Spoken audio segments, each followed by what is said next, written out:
Hey everybody, this is David de Hilster, and I am back for today. We have an absolutely exciting show today, the new directions for this whole organization. I've told you I've been very busy, but working on things, and hopefully all of our guests will be here shortly. But stay tuned for amazing things today.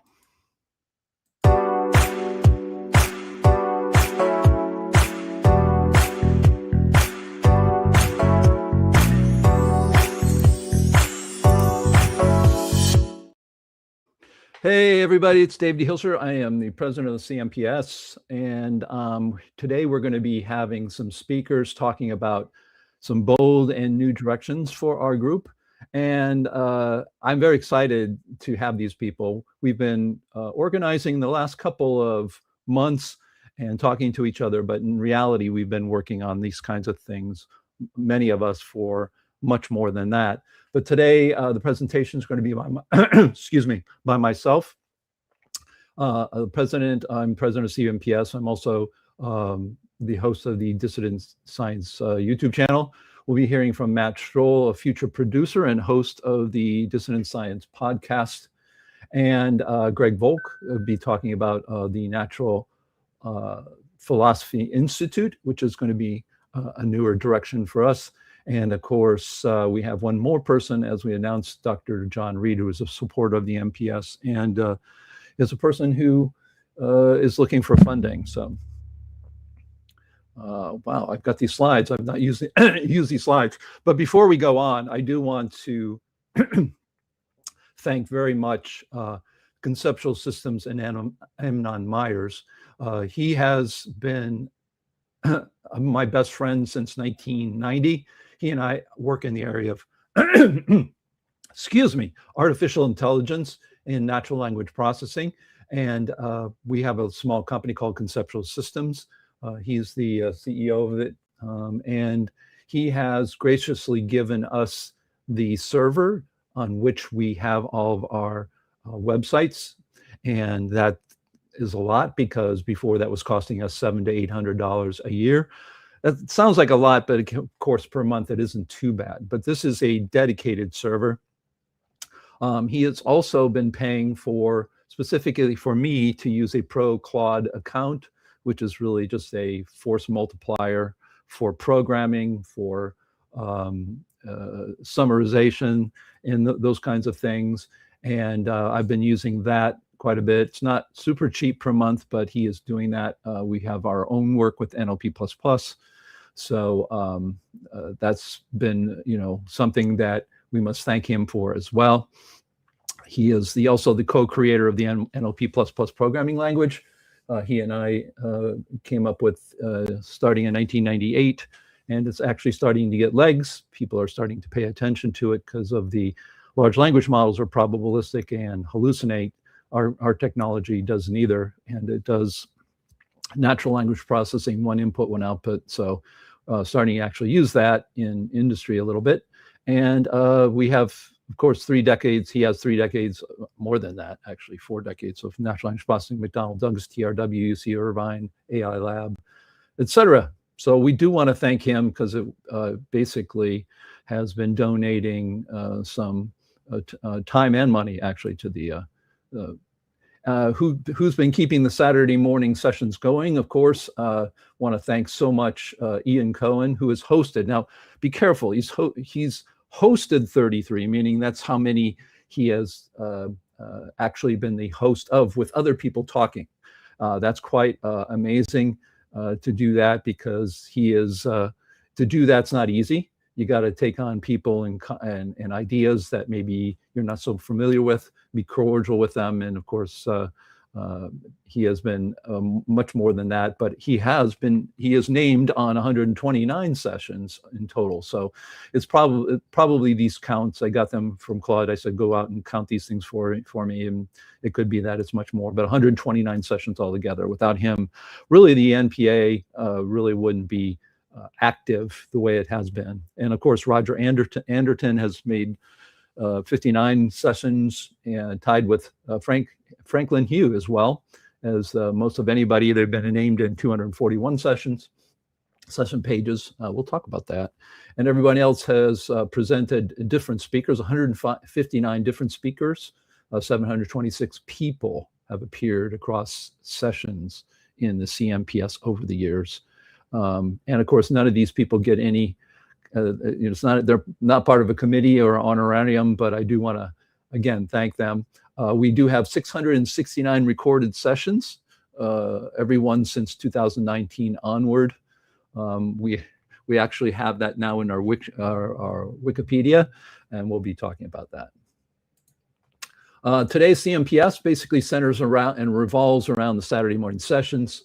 There are really no more in-person conferences. I think the last one was in 2018. That era kind of is over. It's just not feasible anymore. And with the way we do things now, doesn't make a whole lot of sense.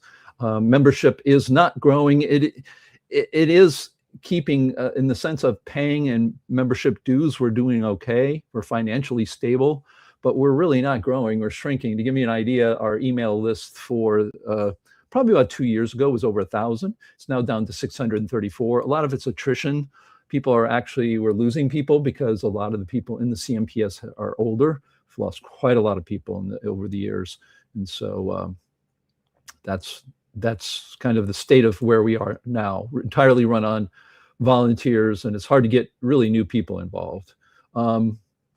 So today's websites, we have naturalphilosophy.org, who we are, Saturday morning sessions, how we take part. It's brand new. Again, I'm using Claude to help out to make these things more modernized. It's like having 5 programmers being able to work with me. Beyond Mainstream is from 2015 to 2021, more or less. It's kind of been just stuck there, but we get a lot of visitors. I think we're in the 250,000 visitors to that site so far. So I don't quote me on that. And then of course we have the Wikipedia, the wiki for natural philosophy, which I'm going to talk about today extensively, which is absolutely incredible now. I myself, if you want to know who I am a computer scientist in artificial intelligence and natural language processing for 4 decades in industry and research. Right now, I'm actually working in a startup with right now using LLMs and NLP++. Got a Bachelor of Science in Mathematics and a Master's in Linguistics because of natural language processing. That was at Ohio State University. I'm currently an adjunct professor at the Northeastern University in Miami. Northeastern's based in Boston, if you don't know. It's the #1 co-op school, meaning students get their hands-on in the industry. Co-author of the NLP++ programming language and the visual text environment. President and co-founder of the CNPS and co-founder of the Natural Language Database and the wiki that we're going to be talking about. Kind of founder and editor-in-chief of the Beyond Mainstream, and I started the Dissident channel 2017. It got about 5,000 subscribers, and I am also producer and director of the movie Einstein Wrong. So I spent 34 days with Claude Bot. That is basically, Claude is not intelligent, it's just the tool, but it's very good at going and out there doing research on the internet. Those are agents which use Claude, the large language models, to go out and do research, bring stuff back. For the first 20 years, it was really done by people, myself and Greg mostly. And in these 5 weeks, it's turned from into the most comprehensive encyclopedia for science outside of mainstream. 45,000 edits, 4,267 new pages. There's something else there. These get munged when you do it. During the last 3 months, I've been using Claude to do a number of things. NLP++ version, that's C++ programming language, if you don't know it, and also TypeScript. And I've brought NLP++ from version 2 to version 3. It's like having 5 Davids doing programming. It does well at programming, of course. And also a startup I've been working on, large language models, and of course this wiki as well. I kind of said that already. And this is what all started it. I basically was working with NLP++, and I go, I could open up, what you do is you open up a text editor called VS Code. You open it up to literally go right to the server. So it's sitting on the server. It can do things on the server. So I said, hey, please research Andre Assis, one of my good friends from Brazil, great scientist, by the way, on the internet. Make a more detailed page. He had 8,500 bytes. Today, it's got 33,000 bytes. And that's really what started it. I realized, my goodness, it could go out there and do all this busy work. Just go out to the internet and research, go all over the place. I mean, it's quite remarkable.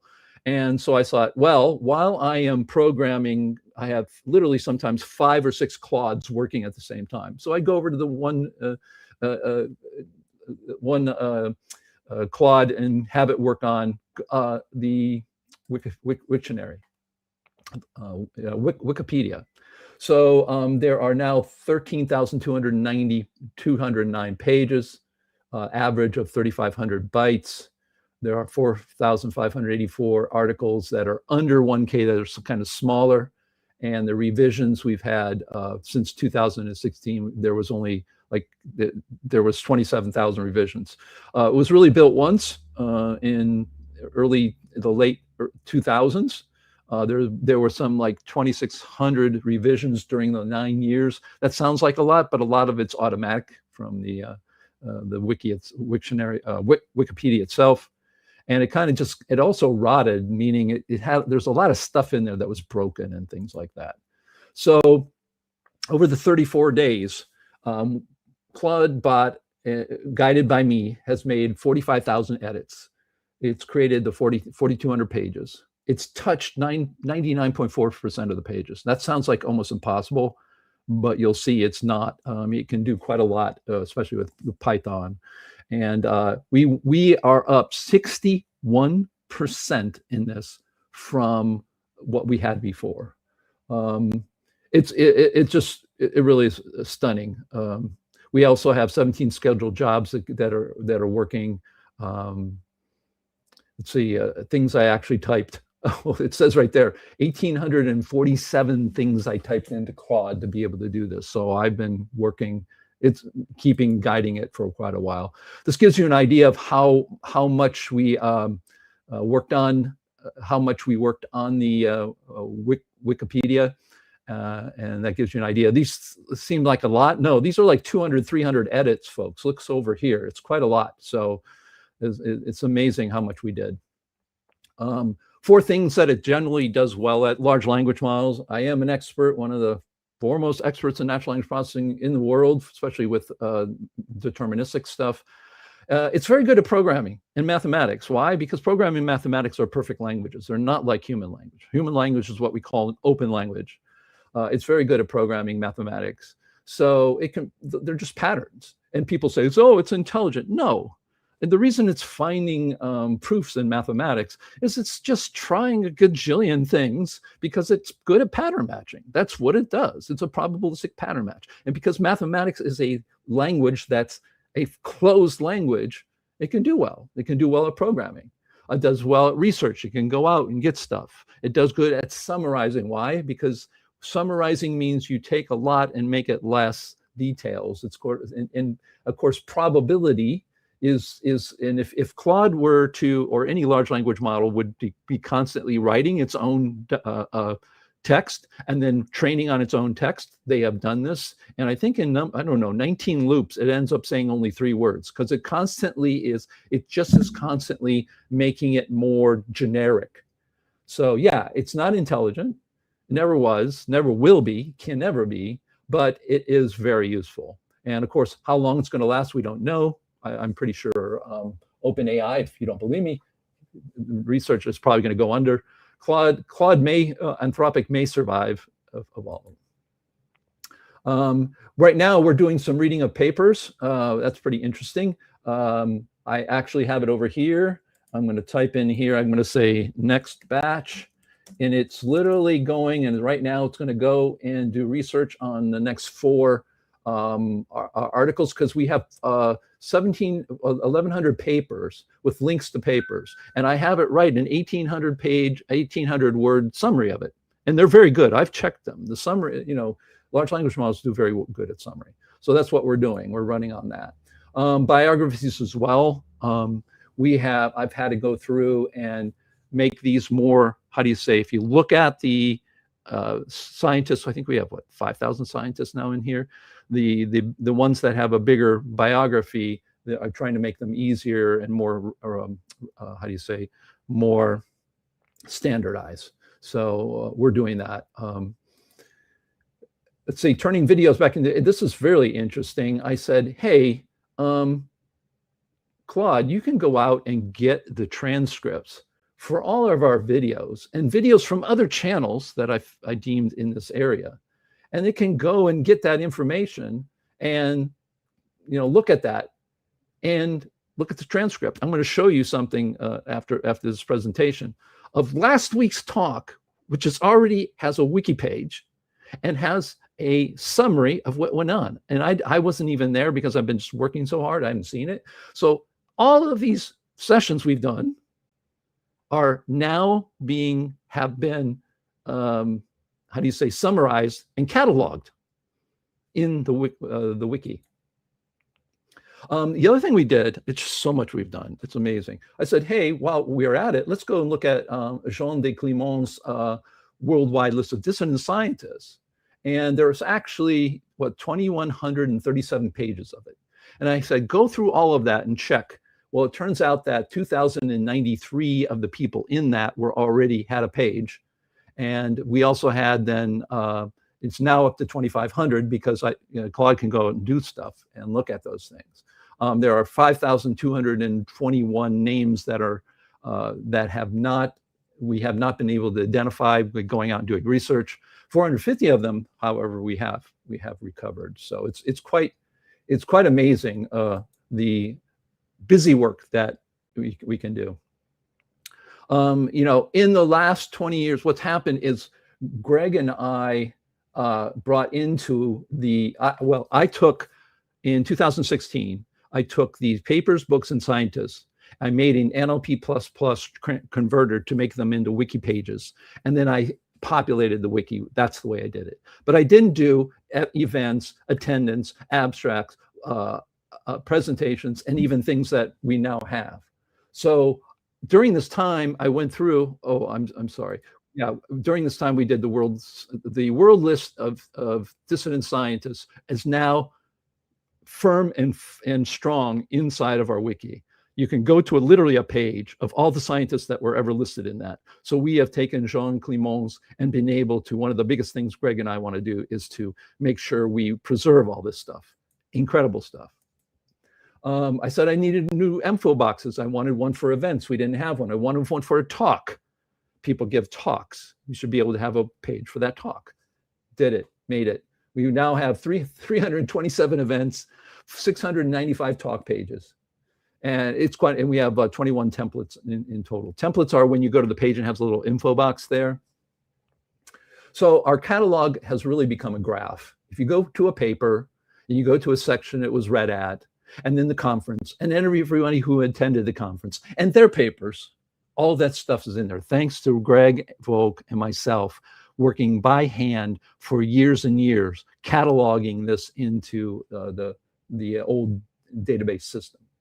So it is quite linked. In fact, two of the members with 44 and 15 events between them had empty name fields. And from that, we've identified 46 abstracts, etc. It's just fixed it like crazy. A lot of damage into it, it fixed too. A lot of question marks from weird ASCII, letters and stuff like that. So we've fixed a lot of those. Dead links, we got rid of 10,000 dead links. Papers that were going to nowhere anymore. There were a lot of videos that we don't have anymore. So there was lots of pointers to things that just didn't work. So if you were to go to this, you're just going, it's just not that great. It's also now, we have it licensed. The wiki now says the proper things in a license. I won't go into that very much. We also now have extensions. If you don't know what those are, you can extend. Wikipedia is open source. So we're using the latest version of Wikipedia. And we also me and Claude invented a few more things: related topics, suggested content, and I said, I hate the search on it. So we've come up with 3 new extensions for Wiki, Claude and I, that could actually be put into their extension library for everybody to use.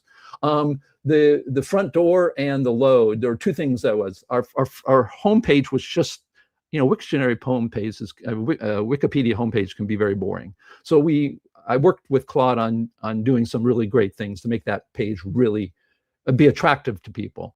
And we used to get 44% of the crawlers were looking at unreachable URLs. So our wiki was slow because we had the robots today, especially from large language models, are coming at you like crazy. In fact, if you're in this, it's going to be pointing to you. It's indexing faster than ever. And if you search your own name, I'm almost guaranteed that you're going to, if you're in this Wikipedia, it'll be listed. And we went from 13.6 seconds from load down to 5 in the sense of a load ratio. So we were having problems with that. Really, the two works, the things that we've assembled is the Greg Volk and David de Hilster. We had the majority of the entries to what's in there. He and I did. I actually didn't know. I said, Claude, go and count how many lines of code I wrote in PHP in the 2000s to make the database and the interface we had. 231,000 lines of code I wrote by hand. That was, I thought it was 100-some thousand, but it's over 200,000 I wrote. Jean Clément's, his dissident list, and of course the CNPS. So this is by far the encyclopedia for science outside the mainstream with this information, and really it's quite amazing. It really is quite amazing. So let me show you. Let's see here. Remove. Let me show you some things here. The website. So let me get to the website, and we'll look at the wiki that we just talked about.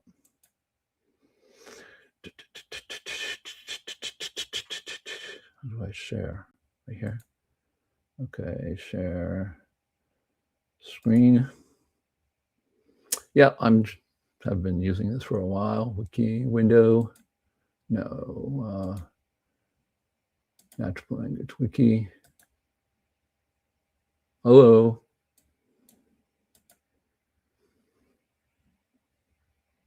It's not wanting to share easily. Come on. Sorry, guys. I'm trying to share this. Let's try it one more time. Share screen.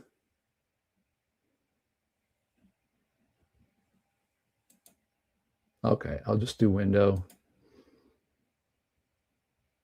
I don't like just the window because it's going to be weird. Let me get it bigger and make it bigger here. I'll make it smaller because you can see. Okay, so here's our natural language wiki, natural philosophy. I get that mixed up all the time.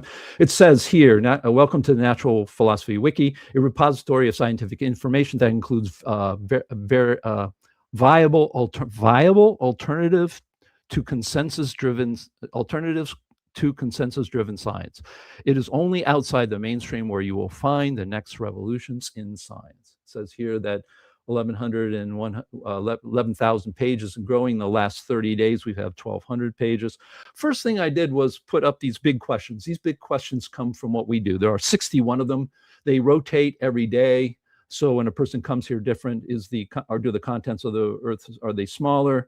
Is there any experiments that tells Einstein from Lorentz? Has everyone ever seen a quark? Does Newton's bucket? If you click here, you will get all the big science questions. So that's quite amazing. Down here, I have featured scientists. Actually, there are scientists from the beyond mainstream, which will be featured over here. So these are going to kind of be the ones that I've picked out and other people picked out as the main people. So these are picked out once a day from that, and you can click on theirs. And these other ones are from 521, what I call feature scientists, who have very extensive wiki pages. Again, it's not important that you read it. I'm going to use my trackpad, but you can just see, let's just go to one. We'll see here how big these are. So they're quite extensive. And we also, I have books here. There are 274 books. We're getting more and more books because there are lots of links. And it tells you about that, about what we are. It says that we do not allow people to edit, because that's exactly what happens. If you let everybody edit, they will turn it into a consensus machine, and that's something we don't want to do. You can look at the theories challenged: Big Bang, or is it eternal? Plate tectonics, Earth expanding, relativity. Our clocks, do clocks merely run slow? Dark matter, different laws. Can that be explained by different laws in gravitation? Standard model. And we have one of the most amazing things, and I want to show you. Let me pick on one here. Let's do ether, because there are a lot of people who are etherists here. Now, if you look at the page now, what it does is, in the beginning, it talks about the ether stuff. But as you go down, you start to talk. Claude has done this. It reads about all this stuff and it summarizes this. Why was ether abandoned? Why do dissidents reject it? And it comes down here, and then it says families of ether models on this wiki. It did all this. It did all this in probably a couple of minutes. It does these things. But I worked on all the major light, gravity, dark matter, dark energy, space-time, relativity, all of those things. And this is a huge page now. So what we have is the ability to have people come and they can read about ether and its historical part, but then it can, you can read about everybody in this wiki that disputes it, or, talks about different models for ether, for instance, because I know there are a lot of etherists here. Quite amazing. Let's take I just can't show you everything. Let's do this. Let's go back to the beginning here. And I do want to click on down here, talks, live sessions. We have 670 live sessions with a page with descriptions. Let's go to this one. And it does them by the year. So here's the last one. This was 15th of August. This was a week ago. Let's look at what it's there. Oh my goodness, reevaluate nuclear binding energy and mass defect proton. Here's a summary, the discrepancies. Claude goes out there, reads the transcript, and then writes about 1,800 words about what was in it. That's amazing. That's just amazing. And remember what this does is that all the engines are going to come out and look at this stuff. They're not going to go and follow a link to a paper. They're not going to go to a video and look at its transcripts and try to understand it. This is just absolutely, it's mind-blowing what these things can do. So I'm going to take a random page here. Usually random pages will give us something. Is just have I will try this one. So I'm going to go over here. I'm going to cut and paste this over to Claude while we're doing this live. I don't know if this one's going to have anything. I'm going to just say expand. And I paste in that, and it's going to go looking at it. Let me do one more. Oh, there's one of my talks and the dissident channel. That one's got stuff. I'm just trying to find one that doesn't have, that's a page. That's not going to have anything either. Biography. I'm going to see if this guy can get bigger too. Okay, so what I'm doing again is I am coming into Claude and saying, hey, can you make these, go out and do research and make this bigger. That's what I've been doing all the time. And sadly, it's found people who I dearly love and who worked with that have died, and I didn't even know it, and have found their obituary and put the date in. Somebody like Duncan Shaw. Oh, man, those are hard things to see, but it's quite amazing. Let me go to the natural language, natural philosophy website. And so you can take a look at that. It's been updated, brand new. You can also do dark mode, pretty cool, up to date. It says 1,600 papers received, 30 years of inquiry. 90 live sessions held, and this is in the last so many, I think whatever time. Wiki pages are there. We have our forum, which is a real forum that we have available. We have our live discussions, of course, our wiki and database and memberships are there. You can see on screen, this gets updated automatically. I have a little program, and that's a cron that runs every so often, says, hey, go grab the latest. So there we are. It's sitting. I didn't change anything. And then also our newsletter, which is the thing that everybody receives through MailChimp. So that's pretty amazing that we have this totally new website look that's very modern. And we have websites, YouTube channel, donate, members. So you can still log in and pay your membership and all that. So anyways, it is absolutely stunning to me what we have in the Wikipedia. I just think it's I can't fathom it yet. I can't fathom it. It is so. It is a true Wiktionary, Wikipedia now, and it is the resource for dissident scientists. I just don't know what to say. Take a look and browse around, but what it means is all the things that we're going to be talking about today, this is going to be the main page of where people can come to it. This is the only place where you're going to have all of us who've worked on this. And thanks to Claude having almost not free busy work, but it's $200 a month, busy work, that allows us to grow and make this bigger and better all the time. And the things that I would recommend everybody go and look at are really down here in these browse by topic. Those I think are going to be the most interesting, because what you're going to see there are things that you probably don't know. If you're an etherist, go click on the ether. You're going to see everybody who talks about ether. You're going to see their profiles. You're going to see the pages there, the books, everything. That's incredible. And why? Because we have a summary, busy worker, researcher out there that does these things. So, amazing. I don't even have words.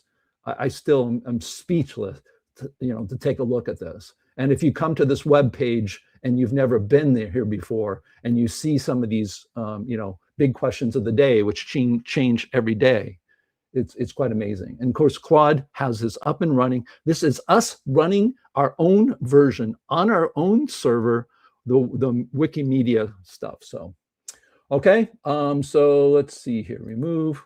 And now I'm going to, let's see, dissonant, yeah, the stage. Let's go to the next person here. Our next presenter, who is here, I believe he's here, yes. I've seen him. Matt Stroul, up there, I see him waving. He is the future producer and host of the Dissident Science podcast. He's a technology executive and consultant, blending technical depth and strategic vision to drive digital transformation. So he's in the tech area just like me. He and I met actually on in a company that was processing resumes that was based on some of my natural language stuff, and that's where we met. He's held CTO, CIO positions in future tech. He's the secretary of the Natural Language Processing Foundation. He's known professionally as Fractional Mateo, and he will produce and host the Dissident Science podcast, carrying our audience and growing our membership. That's the whole idea. So let me take this down, bring him up. Let's see here, add to stage. Hey, Matt, how you doing? I am clearly not caffeinated enough to match your energy. Oh, that's right. You know what, folks? You have to give everybody freaking West Coast. I mean, I'm trying to catch up. Yeah, it's like what, 7:30 in the morning. So he's drinking lots of coffee. Now, Matt, what I did is you sent me a document, and I made a thing of about 25 slides. Yeah, it's way too many. No, absolutely not. That's way too many. So I made a slide deck. Oh, good. Yeah. So So just to let y'all know, Wait, did you want to you want to present it from your machine? Is that you're going to do it? I surely can at some point, but Okay, let's do an intro maybe. Yeah, go ahead. Thanks so much out of here. Yeah, first, thanks so much for letting me present to you all today. I do appreciate the amazing work that you've been doing through CNPS, and it is an honor to present to you today. The challenge that was given to me as I reduced the glare was to think about how science is communicated now. And there is a glut of science communicators out there. And that means someone could have the NASA window up and just be streaming on Twitch or live streaming on YouTube when they're walking around the space station or doing a suborbital failure from SpaceX or something, or Boeing, pardon me. SpaceX and stuff's actually working. The real challenge that we have is while people report on what somebody else is saying or talk about what somebody else is saying, the Socratic method, when lensed through the problems and challenges that we have in science right now, from the university system to what gets funded as research to how things should be done versus are not being done when it comes to policy, we need a little bit more of a punk rock approach to that. So the challenge with the Dissident Science Network or channel as it is today is it really deserves an upgrade. And we're going to talk about how we're going to start with what we have now. And the challenge was, how do we take what we have now and then turn that into what will naturally evolve into all of the learning experiences to teach us to be a great team and get us to the place to where we can launch the Dissident Science Network, because it's going to be a very natural progression when we kind of shrink wrap those lessons. And sorry to use business terms, but to shrink wrap those lessons that we're going to learn, it's going to create an opportunity for other voices to naturally evolve from those things and other content to evolve from there. So David, I'm going to go ahead and put the glare machine back on and share my screen here.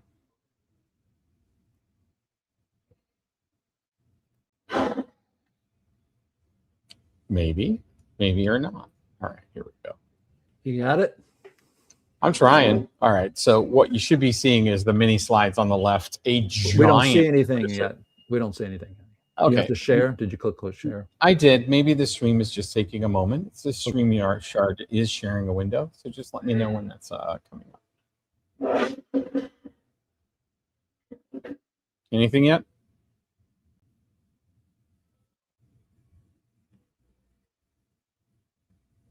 Anyone? Yeah, I'm not seeing anything yet. All right, so let me just share my whole monitor. And thanks, StreamYard. You're the best. Yeah, I'm sorry. StreamYard is StreamYard. That's okay. Let's just share the entire screen.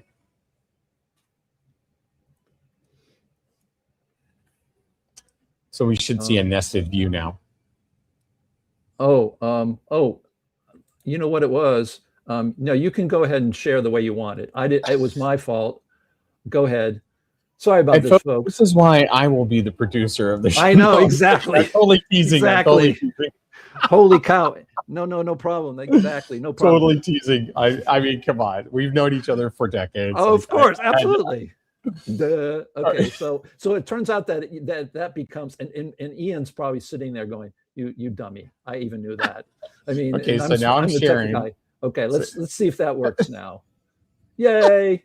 Okay, I'm going to get out of here before I step on. Fantastic. So there is a full proposal that's been sent to a core team. I'm happy to share that with whoever wants to read it and take it and run with it as a blueprint for how they might want to do their particular channel. But I'll leave that up to Dave and the CNPS team. This was prepared for them.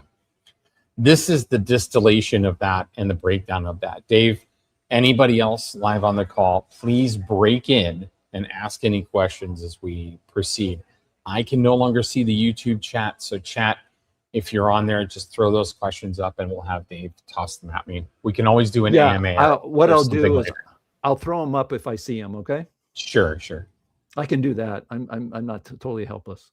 So this is our flagship media property proposal. The slogan that I've come up with is nothing is sacred, everything important is examined. Now, again, that's the network overreach. We are absolutely going to be starting with a focus on physics and astrophysics, planetary physics, right, Dave? Okay. Yes. Silence. Yeah. No. Yeah. Okay. I'll just stay here just in case. Perfect. So what DNS is, or DSN is, independent scientific scrutiny, evidence-led and intellectually serious.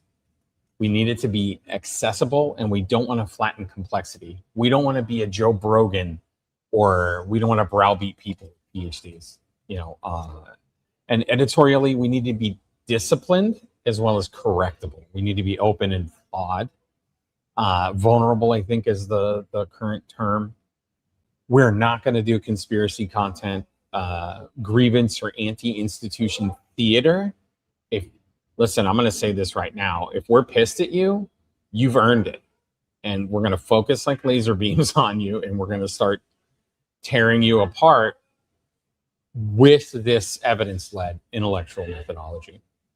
We're not going to outright do credential rejections, and we definitely aren't going to be an unedited generic podcast.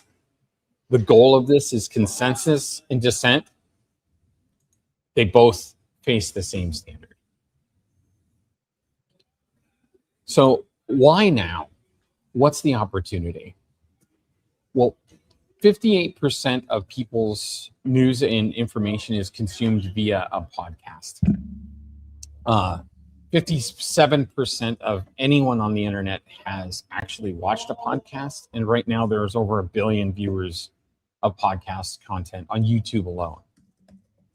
So we need the podcast to not just work stylistically, we need it to work in video and audio simultaneously. So we have an existing archive of episodes that Dave has produced already, and we're gonna catalog those, and we're gonna backdate those as actual seasons, and then move into a new seasonal format, which will have its next upgraded look and feel. So that design will definitely be for video, but you will be audio from day one as well. I think it's really, really important. So here's how we take our flagship property and we move it into a network. We're starting with the Dissident Science podcast. As we operate that podcast and go through the seasonal content and we start to have guests on, content will organize itself like complex systems theory, right? Self-organization. As we get through maybe our second season, we will find opportunities to have breakout content. Eventually, you get enough breakout content and breakout talent, it yields a new show. Or one of you in the CNPS comes to us and says, hey, I have an idea for a program. We will have all of our expertise, all of our failures, all of our successes well documented and ready to go. We'll be more than happy to mentor. All it takes is more than one show to have a network. But by starting with the network model and knowing that we need to grow through several phases, we have a bunch of known unknowns. We know there's going to be future stuff that we have to learn, but we don't know when we're going to encounter those unknowns. We just know that we have a goal in sight, and we're going to put a lot of effort towards that. And by starting with an end goal, we can have higher quality faster because we'll be thinking and operating like a system. So a segment can become a format, a contributor, especially a repeat contributor, can become a host, and a show can become a network property. The show has to succeed as a show before the network can behave like a network, you know. What do you think about that, Dave? Gee, it's a dream come true. What are you talking about? I mean, yeah, I mean, This is a incredible. far cry from us being on the train commuting. Well, because I've seen Einstein wrong, but yeah, I've seen people I followed, and specifically in progressive news area, progressive politics, go from these little shows to like little studios, and they are now like a network. That's the way it works. And there's zero anybody's out there challenging mainstream at all. Exactly. And when we build that, you already have this community, but when we catalyze the community and we start to activate all of these other social venues that allow people to find their own sub audiences, these shows are going to emerge from there, or at least topics. We will never have anything. We will never have any topic shortage. We need to get Pink involved so she can go up to the face of people in particle physics and say the Higgs is a joke, and then have them follow around. No, go ahead. I memean, sure, but I think I just said that we're not going to be doing reaction videos. But I'm kidding. The point is, putting these mechanics in and planning for these mechanics early allows us to have that measured professionalism that can then be expected from the other properties that join us on them. Right. We want to be professional for sure. Right. So a bit of our audience research right now is obviously we want science curious adults who are 25 to 65, technical thinkers and serious generalists. And at least half the CNPS out. Sure. So when Dave started doing this, and we've been talking about this for actually a couple of years now, we need difficult ideas to be legible, but we don't want to dumb it down. There's Veritasium, there's Physics Girl, there's a whole lot of other really high traffic sites that do a good job of generalizing science. PBS Terra does an amazing job about complex weather systems and breaking that down. We don't need to do that. What we're doing is taking the tough subjects nobody wants to talk about or can talk about, and we're dragging it out of the light like a vampire from the basement into the sun. So our sources and our certain uncertainty, we need to make those things visible. And we want real disagreement without tribal theater. Again, we don't want to end up a Joe Brogan of science, where we have this, I don't know why anybody would be anti Neil deGrasse Tyson, but we don't want an us versus them kind of thing. What we're saying is, hey, this one assumption that somebody had made, we checked it out, and it turns out, no, Jell-O is not a lubricant. Why it fits right now is there will be consistent reasoning, logic, academic, scientific-based reasoning everyone can inspect. That's the beauty of science. Corrections and follow-ups that we can trust, and basically a path from viewer to contributor. We want people to, again, to catalyze that environment and then start to think or take action along those things. So we are all going to be united by the appetite and the thirst, but not by agreement. And that's how we can reinstill discourse, communication, open, are you sure about that? So let's talk about some of the vehicles that we're looking at right now, at least for the next season, and categorizing our existing catalog. For audio, the podcast RSS feeds, that's going to look a lot like Spotify. That's going to look a lot like PRX. Anywhere, not PRX, but anywhere we can get that distribution going, SoundCloud, etc. YouTube will have the bulk of our long form video clips. YouTube and Instagram will be the short form clips, sprinkled in with just a little bit of finishing salt-based style on LinkedIn, just to keep all of our guests engaged whenever we have a guest, whenever we have these talks, that cross-pollination and connecting that professionalism to these video events, we're really going to be all about it. Substack for the transcripts and source notes, and then plus, using a lot of the tools that Dave just talked about that he's deployed for CNPS. We'll obviously have wikis and things like that. Well, Substack is phenomenal for us engaging and live interaction. Not for nothing, nobody needs Twitch for customer engagement, and YouTube is a solid close second. I said customer, I do apologize. Community engagement. So, I mean, you're engaging on YouTube right now, live in the feed. So things like Ask Me Anything, things where like I will do open office hours, you know, IRLs, things like that when I'm doing editing. Office hours when I have to do creative or I have to think about stuff when I'm working on the show. So you'll get to basically be live with me on Twitch while I'm working on the network, or I'm working on a particular podcast or any of the busy work. You'll have a way to engage with me there, and I'm pretty silly there. It'll be a place for us to be more human, you know. And if ever we do IRL events or dual streaming, like multiplexing, when we evolve to that point, we'll be live streaming on YouTube and Twitch simultaneously. Pardon me for 1 second. So I framed everything in the proposal as like a 100, 200, 300 series of courses, because there's things we need to learn. And as a master mason myself, pardon me 1 second. Now I'm pulling a Dave, and there's no way, by the way, when you're sharing, to mute.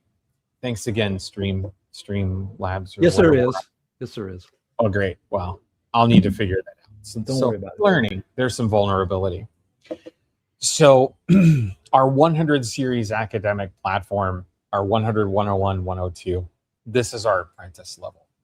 So the initial pitch is we're going to have our foundation and charter of the next stage of the podcast. We're going to work on design and format flow, and we're going to put together a pilot package. So this is going to be a lot of high frequency, interactive, creative works, things we're going to try out live, stuff we're going to be working on the back scenes. And then we're going to start to produce episodes, typically 2 in a single recording session. And what you're going to want to do to have a successful podcast where we can still live our lives and not go completely crazy, we need to bank a few episodes. I mean, 4 to 5 episodes. They all get edited, they all get queued, and they all get stacked, and then the release calendar happens right on time, because the platform is the one turning it on. YouTube is just flipping a switch, you know, cron job runs, boom, the announcement goes out, and there's our thing. Now, I might do on Twitch something like live watch parties for when the episode launches, so you guys can hit me with AMAs as we watch the episodes released live, yeah, stuff like that. So again, this is a high-level presentation that covers the 37 pages. I reduced that down from 49 of the proposal. So this is going to be our action request to the initial stakeholders. We got to confirm who our stakeholders are, schedule our decision making meetings. You can tell this is where my MBA from the School of Hard Knocks and a lot of my product ownership and project management comes out, because I'm the worst kind of jerk in IT. I am extroverted and I have a business degree. And then we're going to start to look at open questions and move through. There's a bit of a financing component that has to come through with this. It's modest, but hey, someone's going to have to come up with that, and we've got to work through that, because streaming is not free. Producing podcasts is not free. It's very affordable. So thank you for giving me a moment to walk you through these high-level review slides of the Dissident Science Network. The goal of this, ultimately, is to get us to a place where we will have so much legitimacy, and we are in a place of professionalism that we can get syndicated like on a PRX or an NPR network. That's the caliber of people that have already wanted to contribute, and just chatting about the idea of having this, the quality and caliber of output that Dave has already done over the years. We need to turn us into that media network enough that we can add interns, we can do all of those things, learn those lessons, and get to a place to where we can have national distribution. That's the finite 3 to 5 year. Yeah, I mean, all of this, Matt, of course, is in conjunction with the other people who are here today who will be talking about it, because we're looking at, you know, a wonderful organization that's been around a lot. Now we have the most comprehensive Wikipedia of all this work, and yet we're not growing our audience, and we're not growing our people. So what we're putting this together, having a front and becoming a real science channel, and not only that, it's going to be for you'll see when we talk to Greg Volk, you know, this isn't just, you know, putting out there this new information, this new way of thinking, changing the mindset of people, but hopefully also in the university. I mean, it's really sad. If you go to the university, and universities are fist fighting to go and become R1 and R2 schools just to survive right now and justify their tuitions. So, hey, I'll tell you what, the Dissident Science Network could absolutely facilitate a mini series on your paper and the assertions from your paper, and we could, you know, that could be a channel unto itself. Look, my favorite example to use in this case has nothing to do with science. It's Good Mythical Morning was easily the #1 channel on YouTube for the longest time. And one of their spin-off shows, Mythical Kitchen, and in fact, their interview show, got so large, so fast, because of quality and academic neutrality, but just hard work on their stuff. It's overtaken the main channel by 3x.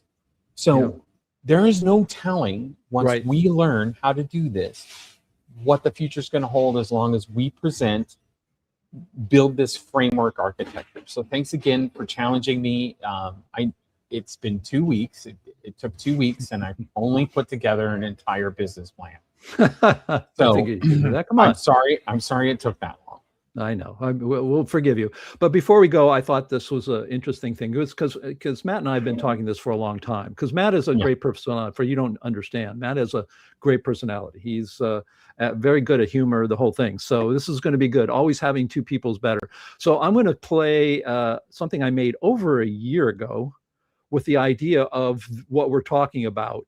And this is the theme that I see us doing, and I came up with a catch theme. And whenever I tell anybody, when I was talking with the group about funding this, we're going to be talking with Greg Volk, Dr. John Reed. I'm not sure if he'll be here, but with him also, when I mentioned what the theme was, they just all laugh. So let's take a look at a minute video that I have for the Dissident Science channel, which I've done no videos for quite a while, but it has over 5,000 people. Let's take a look at it. This gives you a flavor of kind of where we're going to come from. And I think you'll enjoy this. So it's about a minute. You know about all that crazy stuff you hear about modern science? Well, I spent the last 30 years digging deep into the question, why does science seem so messed up? You know what I found? Scientists aren't stupid.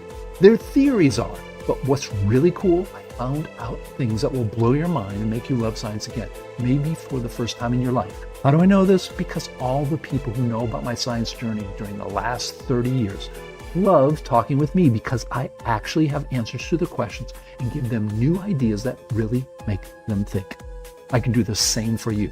I'm Dissident Dave, and I'm here to make you love science again. I'm going to pull the curtain back on this crazy science to show you the smoke and mirrors and point you in real directions of amazing people who are on the forefront of physics and cosmology. It's not some new age stuff. This is real. Real physics you can see and feel in your gut. Join me. You won't be disappointed.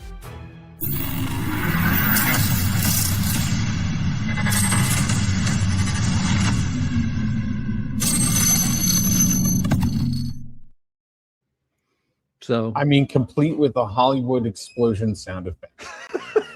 I got It's that from way fantastic. back. Somebody had one of those channels where you could, I think it was something forest, Yeah. theme forest or something like that. So, but anyways, that gives everybody an idea of the kind of thing that we're in the direction. And like Matt said, some of the questions that we were getting in the comments were, wait, is this going to be a one-man show or two-man show? Why don't you answer that, Matt? So similar to Conan Needs a Friend, similar to other popular podcasts, where I will be on air producing the plucky comic relief, if you will, and Dave will be the primary on-air talent. However, we have plenty of opportunities for interviews, guests, recurring segments, things like that are already going to be baked in. I don't want to give too much away. We have a lot of homework to do and some decisions and some funding that needs to happen first. Mm-hmm. But this is basically us announcing not just our intention, but the work that's already underway. Yeah. Okay. Well, listen, thank you so much, Matt. I appreciate you getting up Thank you. early in the morning at what time? I was already up. It's an old man disease. You're not that old. Come on. I'm older. 55. All right. I can at least move into senior living now. Well, I want to thank you very much. I think we even have things like what is it? We have, here we go. There you go. Yeah, there you go. And let's get you out of here. Right? Sort of. I have to go, Magneto, but just to answer your question, I will be on camera at times and producing live in real time. Yeah. And thank you so much. So you can see that is just super amazing. This is where the real world exists. A lot of people ask, well, where's the CNPS filling into this? Well, the problem is the CNPS, as we're going right now, went from 1,100 people on our email list down to going literally down 5 or more emails a week. And that is our audience that we send out to. We can't be that anymore. None of us necessarily have the ability to go out and get more people. So what do we need to do? We need to bump up into the model world. If we make ourselves into this podcast, into this studio-like situation, imagine going on, the show and seeing like a regular place and people sitting down and a real science show based on the ability to say, yes, I want to do my PhD with an ether model. Yes, I want to do my PhD with expanding Earth. I want to show that. Yes, I want to show how black holes, the mathematics is all screwed up. Can't do that now. So the idea is we want to create this, and the community, instead of us having memberships and all that, will become the Patreons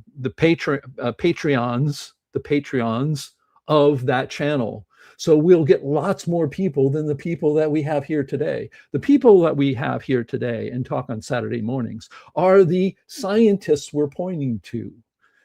That's the thing. The CNPS, well, we're going to talk about that as well, about the organization itself, and that's with Greg.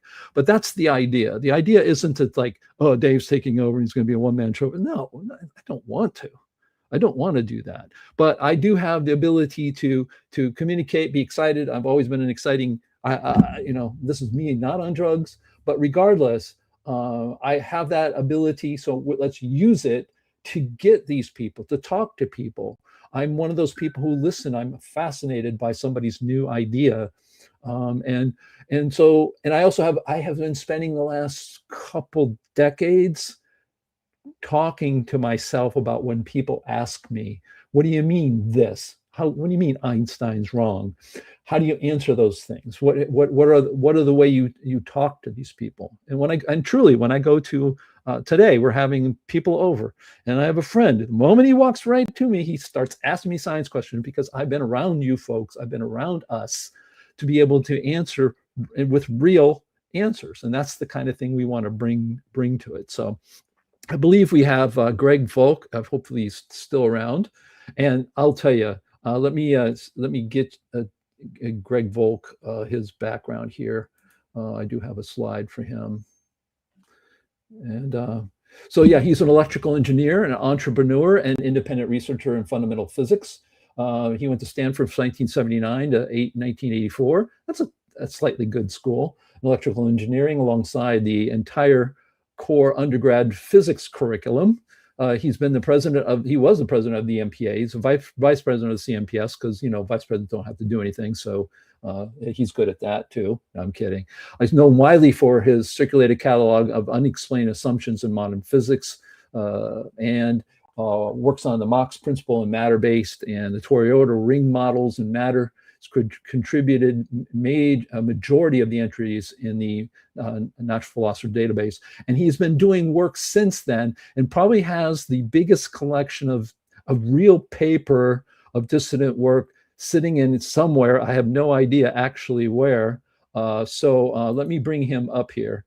And great dear friend. It's just we're back again. Yes, we are. It's amazing. I apologize for this wonky looking camera. But no, this is great. I love your background. Are you kidding? I don't know if, let me just, you mentioned books.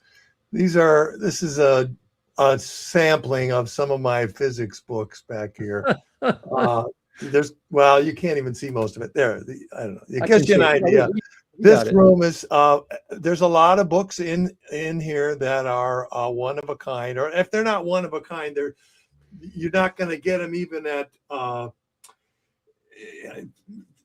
some book place. They're the kind of books that cost $300 if you want to get it at Amazon. Oh, that's right. That's right. They're not available. Yep. So I have a lot of books like that, and I have I got boxes and boxes of stuff from Francisco Mueller several years ago of the original materials by John Chappell, who founded the NPA. And I have scanned a lot of that material, and a lot of it still has yet to be uploaded into the database. So into the wiki now. That's where it's into the wiki, yeah. So we'll talk about that. Did you want me to just go ahead? Yeah, go ahead. I'm going to leave here and let me get out of here. I don't have any slides, but I got a lot I can talk about. And Jesus, camera's terrible. I'm sorry about that. But anyway, first of all, I want to extend an apology to those of you who've been around for a while. I started, I think it was 2008 or 9 that we started doing this weekly Saturday thing, and it was sort of my brainchild to do that. And we just began, and it's been kept going all these years. I stepped away in about 2013, 2014, and Franklin Hu stepped in. And so thank you. I don't know if Franklin's here today, but thank you for the work that you've done. And more recently, Ian Coward has been able to step in and just keep this thing going. And I'm also really grateful to David for keeping the organization going. We had some kerfuffles that happened around 2013, unfortunately, where just some confusion about the organization that took place. And oddly enough, it had to do with the website, which even then was something of value. And I don't want to go into all the details of it, but I stepped away in part because of that, in part because I needed a break, in part because my kids were demanding more of my time. And a lot of those things have changed. So in the last few years, I have I've gotten back into this big time. So I took maybe a 10-year hiatus. I was never totally out. I was always interested in some things, but in the last couple of years, because of AI and because of some other things, I've gone from having several dozen unfinished papers to having several hundred now. So, and the problem I have is they just, everything leads to another, and I've got this thing that I'm working on that relates to that, and this is connected to that. But so hopefully some of you can relate to some of that difficulty. I don't know if I'm supposed to answer some of these chats. James Keene is here. James, it's been a long time. I remember you from before. What is dissident science? That's a good question. And I don't know that my answer is going to be the definitive one.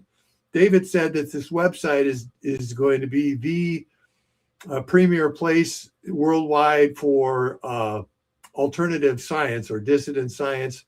And I would like to put a little bit of a caveat on that, and that is, or caveat, I don't know, that is it's physical science. So there are other things that are science that aren't necessarily covered by our website. That would include psychology and probably biological things, medicine, things like that. They're important.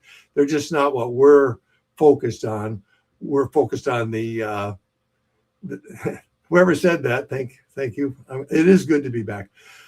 So that there is a distinction, and there are some places where do we draw the line? One would be chemistry. So chemistry is certainly physical science, but it's not like at the level of fundamentals. We have to get into the periodic table, and we're definitely interested in how do you build the periodic table. So that's an area that we haven't really covered. I don't know that there's a lot of room for alternative other than perhaps cold fusion, which is maybe alternative science and chemistry. But anyway, to answer James's question, I would say dissident science, anybody who dissents from the consensus view in mainstream in one form or another. You can dissent with one idea and agree with another, and that happens. We've seen it all over the place. Dissidents, as you know, don't agree with each other. So anybody who disagrees with the consensus view on anything related to physical science, I would say is a dissident scientist looking for alternatives. And so we want to be open to that. And that brings up a point on the website. I want to encourage all of you or anybody watching this to spend time on the website, dig through this material. David's mentioned all these edits that have been done. And because Claude has done them, I know David hasn't had time to read every single word that Claude has put out, and we probably need to do that. Now, there's two levels of questions we need to answer. One is what Claude has said, is the content on there accurately reflecting what was originally put out there? You know, if person X said this and this and this, then the question is, did person X actually say those things? Is that a good summary of what he actually meant? And then there's a second question is, do you agree with that? That's a totally separate question. And there is space on the website, I believe, David, for conversations about, I think he's right here, but I don't like this, and blah, blah, blah. And we want to encourage both kinds of things. We want the first type, which is the content accurate? That is something that needs to be directed to David and the editors of the website. We want to make sure that the content that's on the website is accurate.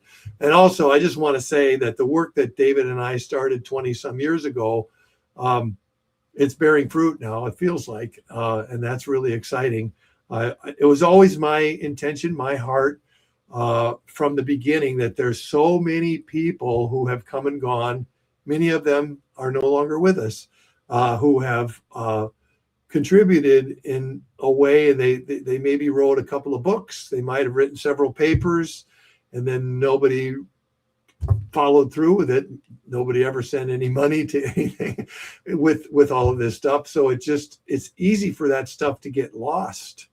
And I said, well, what do we do to make sure that all of this wonderful stuff, and this not just since I've been around, but I mean, going back to 100 years ago, there's material from the 20s and 30s that I would call dissident, according to the definition that I gave before. I'm looking at the chat here. How about the SAM model? Yeah, I mean, well, the SAM model is a good example of a model that is dissonant. And it's one that has a lot of good features, and one that I have studied, and one that I would encourage others to study. It's got pluses and minuses, just like all models do. Karen's putting all kinds of things in here. Dale Pond just did a site with 19,000 records. Well, that's the next point that we want to make.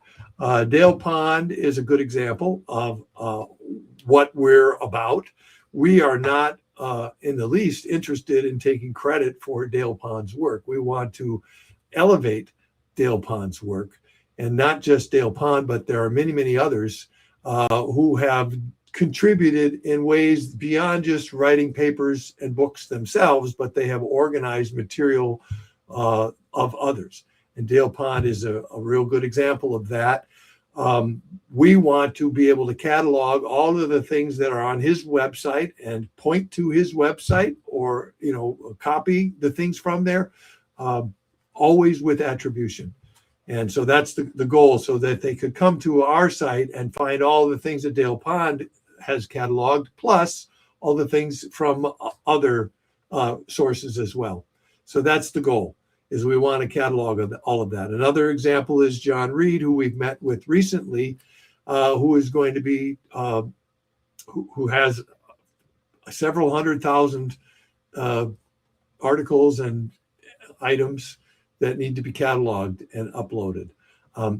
Not all of them necessarily, and I don't know about Dale Pond's work, but maybe not all of them would fit the description. Where do we draw the line? Another area is noetic sciences. We haven't spent a lot of time talking about consciousness and things like that, but there are certainly, the question is, do we include that or do we not include that? My vote would be, yeah, we do include that, as long as it meets the description that we talked about earlier. Karen corrected me, 250,000. So yeah, it's a huge number.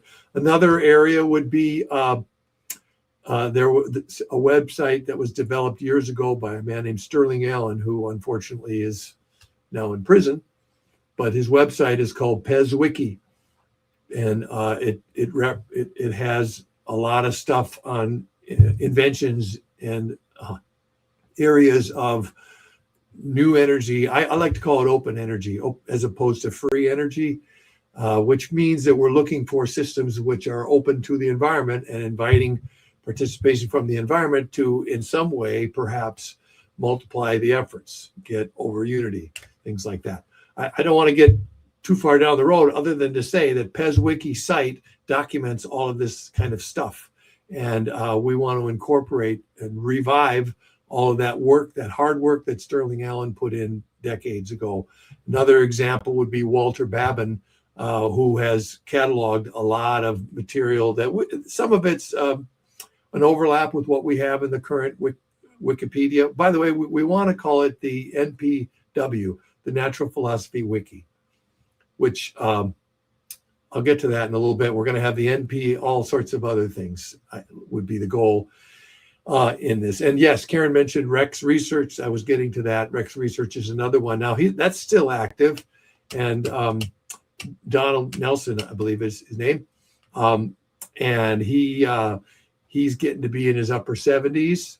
And the time is coming when we need to think about what's going to happen when he's gone. How do we preserve all of that? And we want to give total attribution to everything that he's done in order to, extend all this information, make it available, but also take it a step further. So that's the goal of the project. There's others. There was a man named Hal Fox that I spoke with 15 years ago. He passed away around 2012, I guess. And he kept telling me, I got all this stuff in my basement, and it's one of these days I'm going to get down there and get it all to you.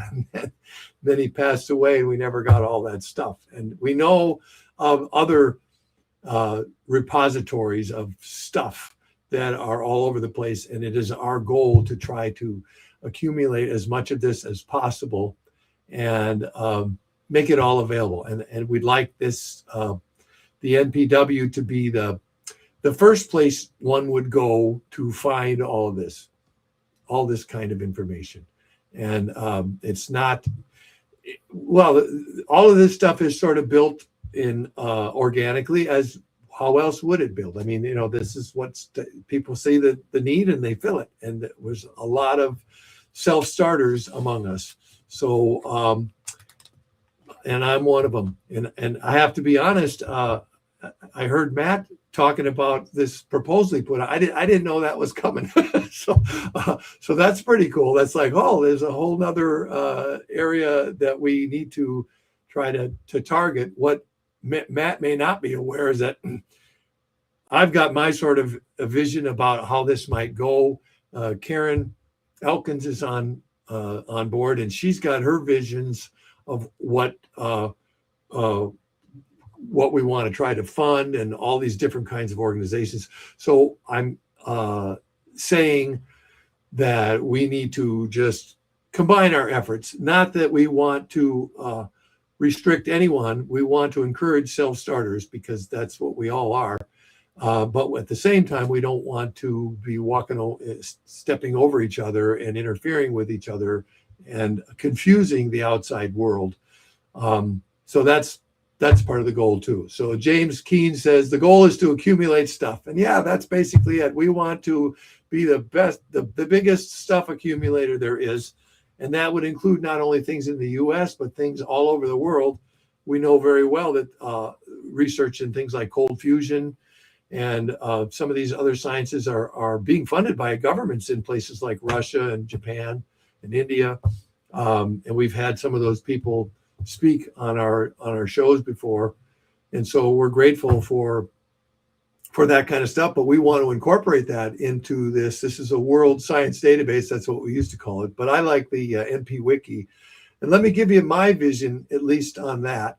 Why I like the name NP Wiki. First of all, we have the site. David had the foresight to get naturalphilosophy.org some, I guess, 15 years ago or so. And that's, I think, the best description of what we're all about. Natural philosophy is larger than just science. It is inquiry into what makes the world work. And I think it invites openness to the larger worldview, which is what we're about. We're not trying to say, don't accept this view, accept this one. At the same time, we're all human beings and we all have our own perspective. So I think the world works this way or this way. And I'm convinced in my own mind that what I think is correct, but that doesn't mean that I'm going to step on your ability to express your point of view. And that's a different mindset than what the conventional mindset usually is. What I think we have going for us now that we didn't maybe 10 years ago is there's a lot of people. Karen is one of them. And now Matt is one of them. David is one. I'm working on some projects myself where we're trying to get funding. We're trying to get outside help to get some of these things going. It seems like the world is more ready today for alternative views on things. So a lot of things are aligning, let's just put it that way, to make this possible. The AI technology that David has gone on about is fantastic. We have that. We also have the internet, which is developed quite a bit more than it had even 10 years ago, where you could put together a channel, and we did, but we didn't really market it very well. And we now have resources and people willing and able to start doing that. The other goal that I have is to reach younger people. I mentioned specifically a lot of the people that have been working on this stuff are getting older. I'm 65. I still got another 20 years in me. So does David, I think. So that's my goal. I think my best years are ahead of me as far as this stuff. This is going to be my life for the next 20 years. So anyway, that's the goal. Let's talk about, I'm sorry for rambling around. I talk a little bit about my vision of what this can become. As many of you know, the NPA, the Natural Philosophy Alliance, does no longer exist as an organization. After it got taken over, kind of a hostile takeover by some other people, they ran it into the ground. They spent our money. We had about 20,000 accumulated, and now that's gone. And that's been defunct now for at least a dozen years. And there you go. I haven't heard a word from those people. I don't know much about them, but it is what it is.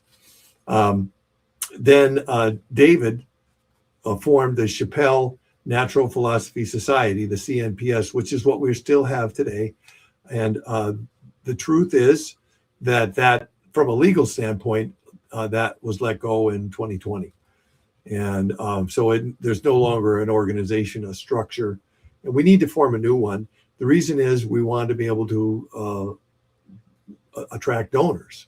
So the question comes to mind, what should we name the new thing? And I kind of like having several organizations all starting with NP.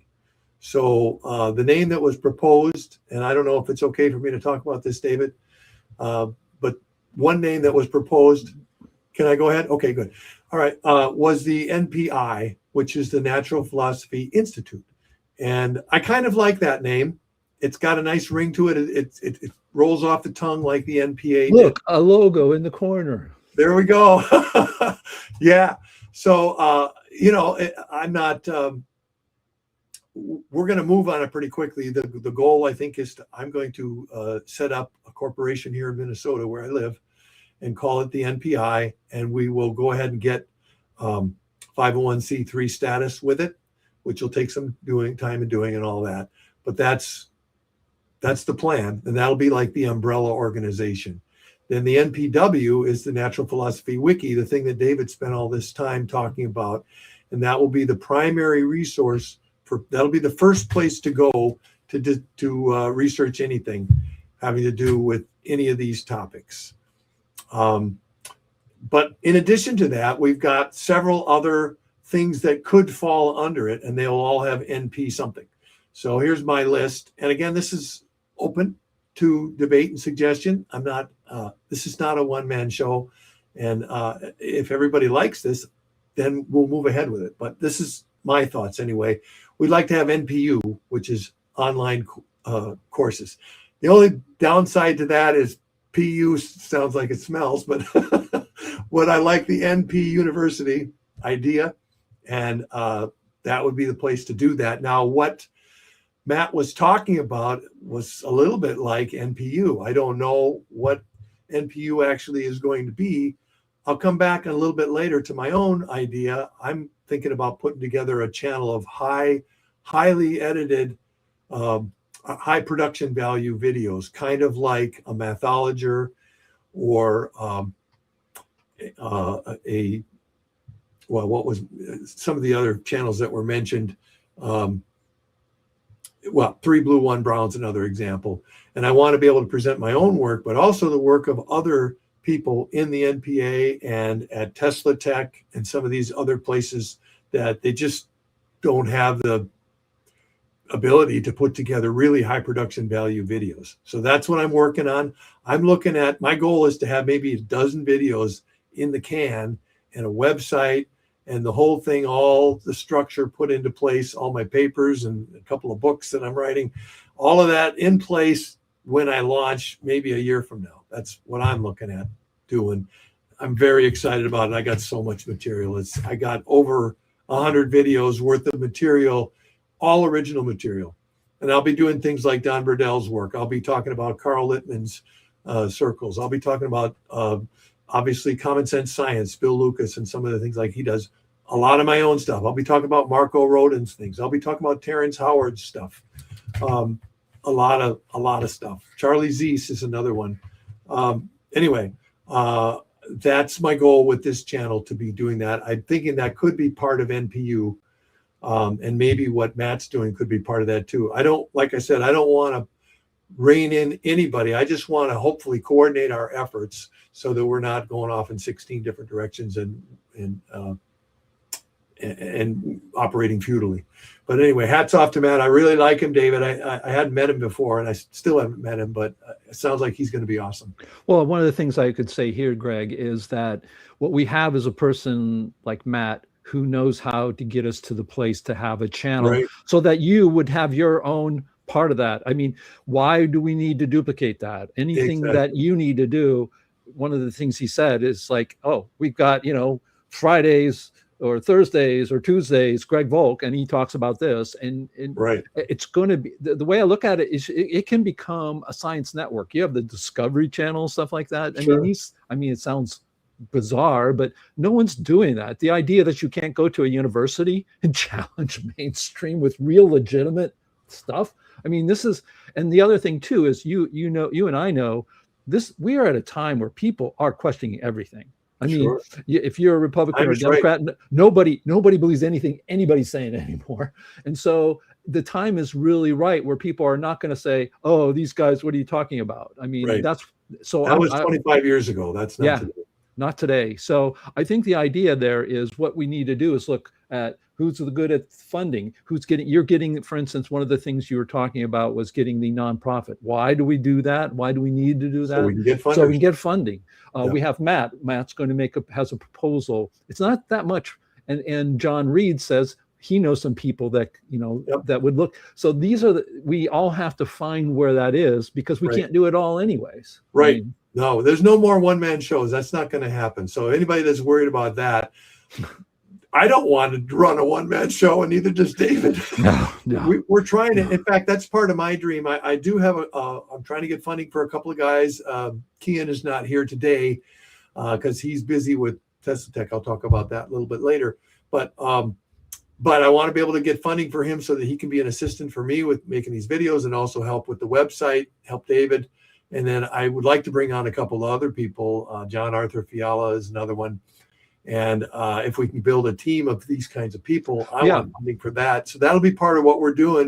We just need to work together, Matt. Right, exactly. And one of the things we need to do is get Matt funded. It's not that much. It really isn't. Yep. And the thing is the good thing is what we're doing with Matt and this idea of this dissident kind of channel, or just this news channel, I mean, science news channel, and talking with people. Everybody we've been doing on Saturday morning, of course, are fair game. But the thing is, the way it works, and I've seen this over and over again in the last 15, even 20 years, people had these little sites doing something very unique, and eventually getting themselves that they have a Patreon community. If you have, our goal is to get at least 1 million people in about a year, 2 years. If we have that, you have a Patreon, and that Patreon pays to keep you going. So it's not that you'll even need funding after a while. It's the seed funding. And once we get that kind of community going, you then have that network literally funded by the people who want to see it. They don't want to go and see Neil deGrasse Tyson defending the Higgs boson one more time, or 11 dimensions, or that, hey, there's a particle here that instantaneously knows something about the particle. I mean, people are just tired of that. Yes. So the idea is, if we can fund Matt with this, we have to have the 501(c)(3), right? And then we have people like John who can get us pretty modest funding. And if we can start this little machine, that machine itself will pay for itself. And that's the idea. So I think, and you're right, let's not repeat stuff. So I'm out of here. You're good. Okay. Well, anyway, to continue my thought, we talked about NPI, Natural Philosophy Institute, and NPW, the Wiki, and NPU online courses in some form or another. It could incorporate several channels. Another one would be the NPP, which would be the publishing arm. So we're already publishing a bunch of our own stuff on our own. We can do that with literally anybody who says, hey, I got this book. I want it not only published, self-published, but I want help with promoting it and all of that. So yes, we can have NPP books can be available on Amazon and other places. And you can have it on your own website, but it can be published by NPP. Again, the goal of NPP is not to make this, we're not trying to make money or anything like that. We're just trying to make it more available. The whole idea that we can just make it easier for dissident or alternative scientists to do their work and not have to focus on these other things. So NPP would play that role.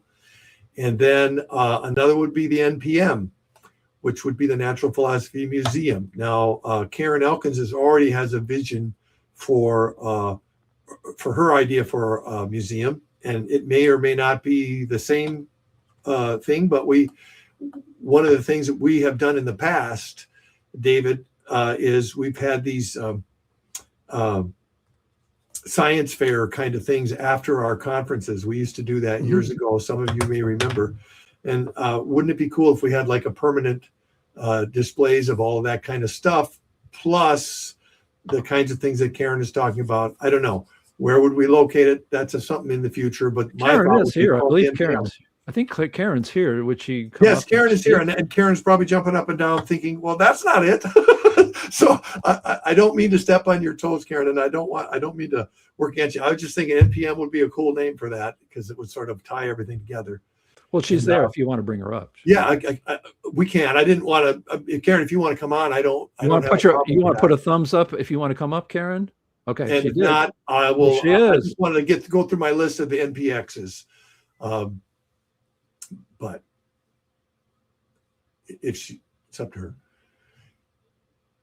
If she's okay with hanging back, I'll just go on. I wanted to say the next would be the NPR, which would be the Natural Philosophy Repository. Oh, wait a minute. She's just muted. Hey, can you unmute yourself, Karen? Okay. There we go. There you go. Okay, go ahead, Karen. This is all impromptu, and I don't mean to step on your toes or change your plans or anything. I'm just thinking out loud. You're just putting your ideas out right now, and I think that's where it's at. So that's all good. So you want to finish your thought, and then. Yeah, well, sure. I have. There was two other ideas that I wanted to talk about. The NPR would be a natural philosophy repository. That'd be the library, a physical library where we house all these books and all these papers and things like John Reed has and whatever. We have to have a physical location where we have it. I don't know where that would be. That's just my thought as to a name for it. And then the last two would be the NPF, which would be the Natural Philosophy Foundation, which would be a grant funding facility. So we would actually, that organization would be in charge of, or not in charge of, but it would be responsible for trying to get funding for all these different projects. So, and then also eventually we would find funding for universities, students who want to do work in these areas, and we would help them find funding. That'd be the NPF. Now, I founded an organization called the ISF back in 2012, and I gave it to the folks in the electric universe, and it's still there. They've used it to fund the research, like for Monty Childs on his Sapphire project and a few other things. That was my organization that I founded back then. I don't know if we could bring that one back and give it a new name. That was just my thought, or start a new one. We might as well not reinvent the wheel, but we kind of have that in place. But I was thinking of a little bit broader than perspective than what they're using it for now. It could, all these funding efforts, Karen's one of them, and now Matt and David and others, we could be working together through the NPF. That was my thought. And then what was the last one? There was one more, and I lost it. I think I threw it away. But anyway, Karen, why don't you go ahead and give your thoughts on those? There was one other one. I just don't remember what it was. But NPX was the idea. The reason I like that is because anybody that gets confused, like, which one were that, they'll just say, oh, it's the NPI, those guys. It's all that NP stuff. It'd just be easy to remember. Actually, you're just doing subdivisions of the one, which is actually a cohesive idea, which I think makes a lot of sense. So I don't have any. What I was thinking. So that was just my brainchild. But Karen, you go ahead. I know you had some thoughts of your own. No, my only one question that first comes up is you guys are looking at science, where I'm still looking at somebody like Steve Ross's museum, who's got already 4,000 books, which covers everything from Pythagoras to Denshaw to all those things. 4,000 a long time ago. No, but those are the ones actually that he has in a PDF form that could be. But it's some of the critical ones. And then you got the Reed, and when I was at Tesla Tech, I see that Dale Pond has done his stuff. So he's focused more on Keeley and Russell and those kinds of things. Right. So my question is, does that fit under your umbrella? I think so. I would say inventions and anything having to do with alternative ideas in energy and developing products to do that, I would say yes. Okay, so that would be applied. But I'd say, when we're talking about, like I said, where do we draw the line?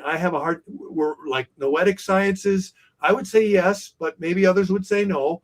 In chemistry, I would say yes, but maybe others would say no. That's where I would kind of think about drawing the lines. Okay, but so David, what's your take on that? Can I do one thought before? Sure. Let me think. The reason I think in some of the ways, the problem is we too often compartmentalize. And when we actually look at the science of what I called the Science of Life Museum is what I did, because it is the science of life. We chemistry, color, sound, frequency all comes from the spectrum. And so when we start dividing and conquering, then what we do is we don't see the interdisciplinary problem. I mean, and I think you're creating another thing and you're just focusing on a sector. And but like medicine is a good example. Medicine and biology, we haven't really touched those areas, and I've kind of been reluctant to go there. To me, that's on the other side of the line. But And so to me, that is exactly where somebody like Steve Ross's library comes in. He's bringing in Denshaw, he's bringing in Rife, he's bringing in those kinds of things. Right. And those actually fit in to the science of life. Sure. And when you actually take them away, then what is chemistry? Chemistry's got color. I mean, crystallization has color. Fair. Frequency. I mean, so you see what I'm saying? And I so, do. yeah. So to me, they all still belong into the concept of a science of life. Now, how that fits in, because when I did, and I'm not going to just say, because it's not done yet. So I had something called the One Hub, and the hub put everything under an umbrella, and everybody got their part. I don't mind the natural philosophy. That's fine. I think that I kind of like the NPI, the NPX, the NP, whatever. I hold the other ones just because it was my original thought to put people under the hub, identifying everybody for exactly what they did. So the idea of actually having a physical library, I totally agree with you. I think the way I would see it, because I like you, all of you, look and go beyond. For instance, I'll give you an example, a really good example of something that doesn't kind of fit, but I've had him on numbers of times, is Dennis McCarthy. Dennis McCarthy is in The Expanding Earth, has some great things about how one flora and fauna couldn't go across the ocean. The only way is to have that guy. He also is, in my opinion, the most important Bard Shakespearean researcher that's ever lived, because he has shown all this stuff using Google that Thomas North was actually the real impetus and how do you see writer of the Shakespearean plays. And if you look at his data, it's just shockingly there. Where does that fit in? I mean, this is a person who, can answer all the questions of the Bard, and those people don't want to know about it. To me, what it does, it fits into this bigger picture, which is there are people trying to find truth. Yeah. And they don't know. They're screaming it at the top of their lungs. Like this guy, like Dennis McCarthy, he should be giving lectures in every English department on planet Earth, because he's got stuff that's real, with real fundamental research that you can show. And it turns out that Shakespeare was only like Weinstein in Hollywood. He was a great producer. He just stole the stuff, made it a little bit more thing, and did it. That makes much more sense than this guy, et cetera. But where does he fit in? The idea then is we can put people who are not necessarily in a place. For instance, we'd have the MPX. The MPX could be everybody else. We don't know. We don't have, your section is not big enough yet, but eventually it could grow.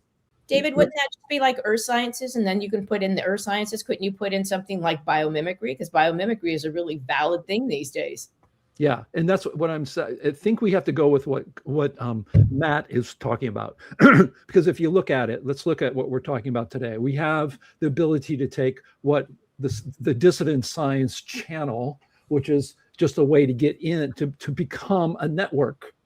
And that network, like he says, you can't predict where it's going to go. You don't know which one of these things that we put out there that the thing will explode and go on its own. And that's the way we need to do it. I think what we have to do is not say that this can't belong, but keep it in the X, maybe in that X box.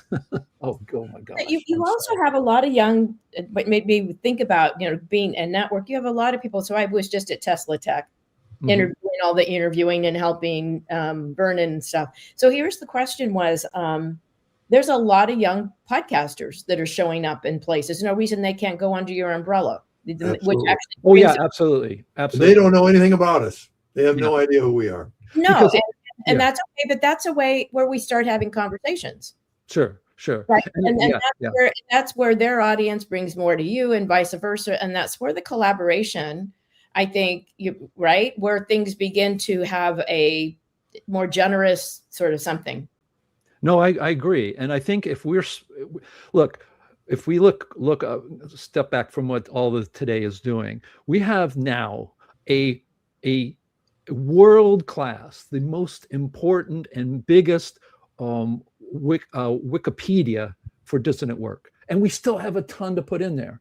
If you go, and because of Claude, we've been able to take things, Greg, all these little things. I literally did this one book that I showed everybody the page that, remember, it was just empty. Claude's already filled it. I mean, I can show you that now.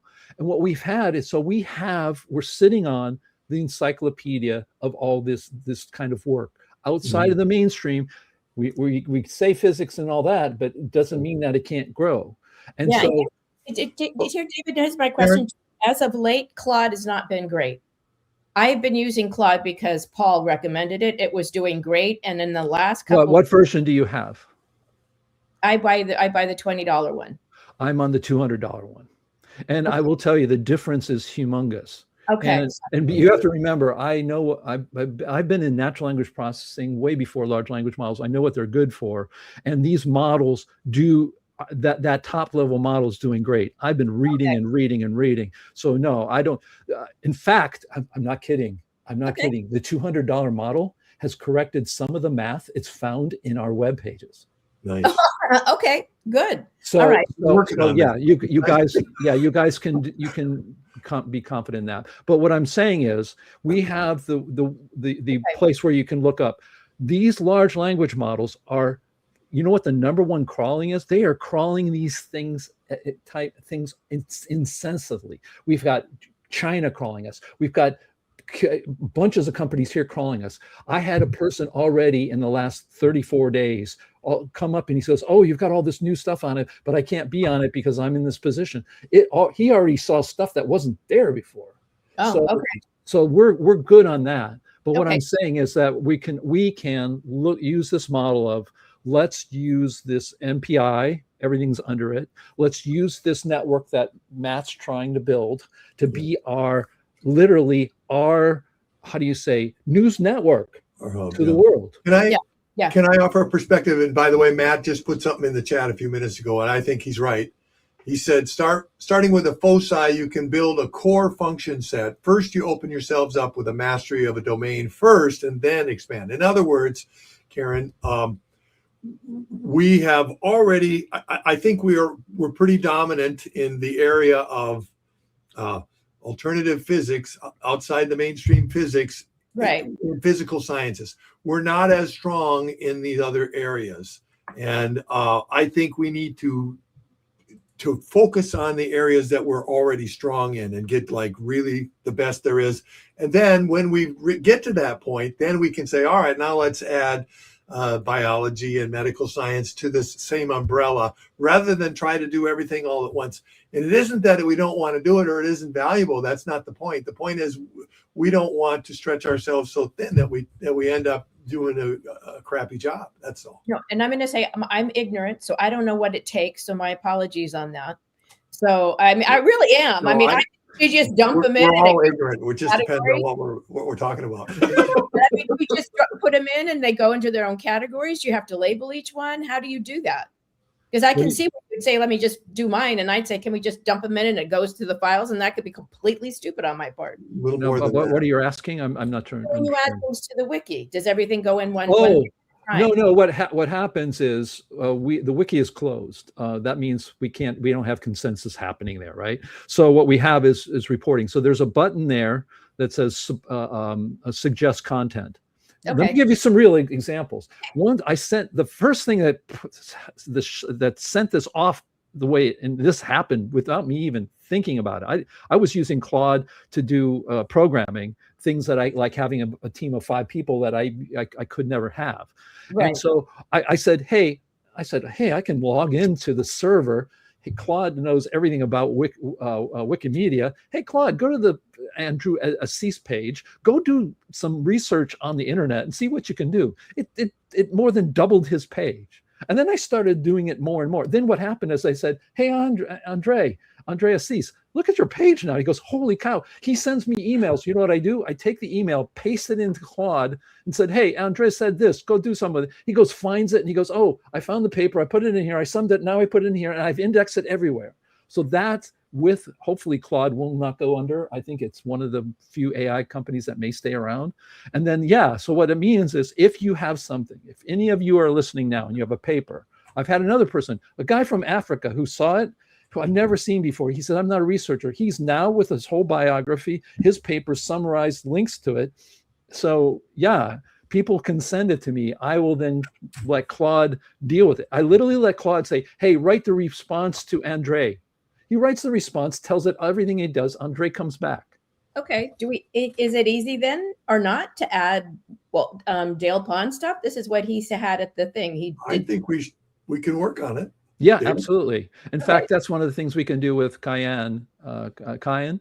Yeah, we can talk with him, because if he has the $200 level per month Claude, he can be the guy, telling Claude to get these things. Because let me tell you what Claude does that we don't do.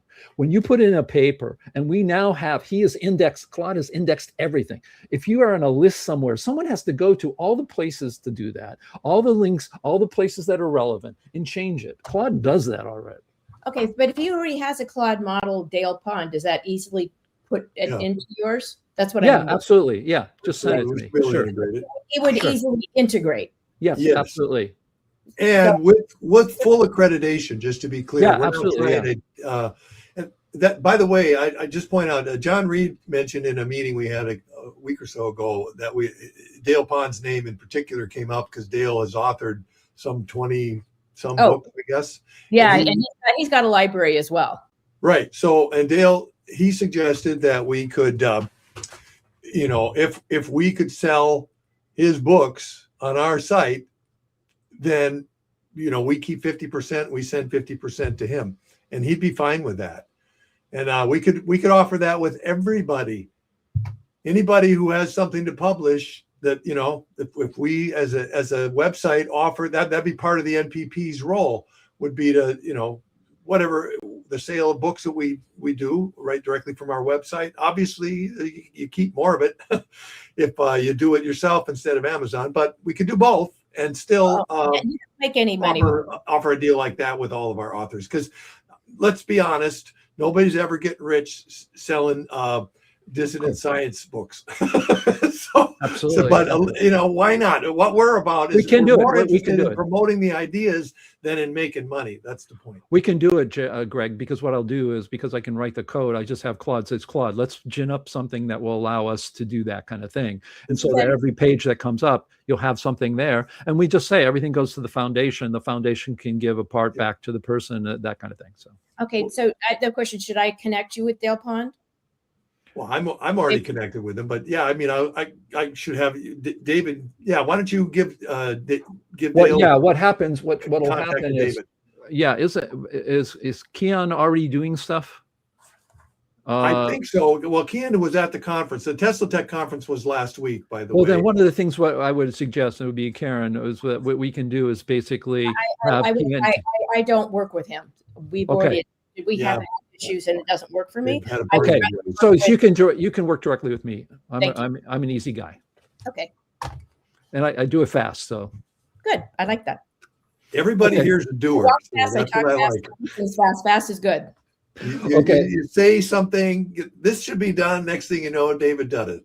Good. I like that. So I will. Karen, you're the same way. By the time you talk to me, told me the idea, I've already done it and moved on to 3 other things. So there you go. Yeah. I love it. Okay. So Okay. yeah, we're all that way. It Okay. isn't that we're a one-man show. It's just everybody's wants to be involved in something. Oh, by the way, I forgot the last one. I mentioned NPF funding research. The last one I thought of is NPV, which is Natural Philosophy Ventures. And that would be for potentially investments. So anybody who is an inventor who wants to work through an organization, again, it's not like we're trying to get in the way of inventors raising capital. We're trying to help them raise capital, but through a structure, they can use NPV, Natural Philosophy Ventures, to hopefully get some funding. That was just a thought, just a brainstorm. Okay, what I'm going to do now is we're going to fall out a little bit here. Karen, thank you so much for your input, and we'll be in contact about the Mr. Poole. Okay. Okay. All right. And Greg, what I'm going to do is I'd like to bring up some people. I don't know. We have some people in the green room because we have Ian and all these other people, and they're either screaming and saying already running away and forming their own group. I hope they're not too upset. Or they're seeing that there is a vision here, and that I think the most important thing is Greg is the same way. He and I have absolutely the same wavelength. Everything that has been here and established is because of the MPA and the CNPS.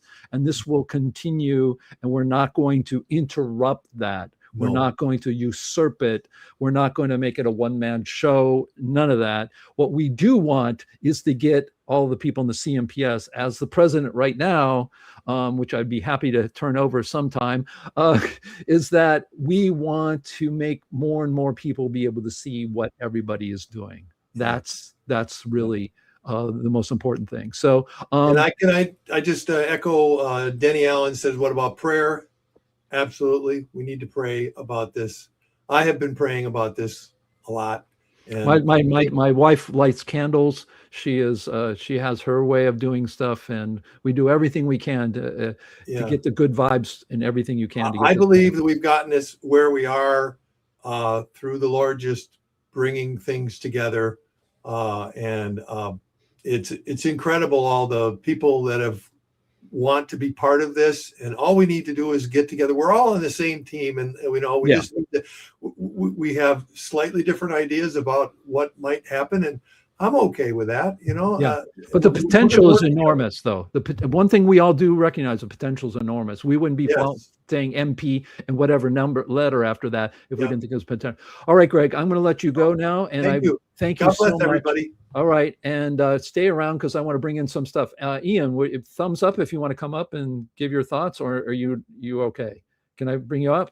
I'm bringing you up anyways.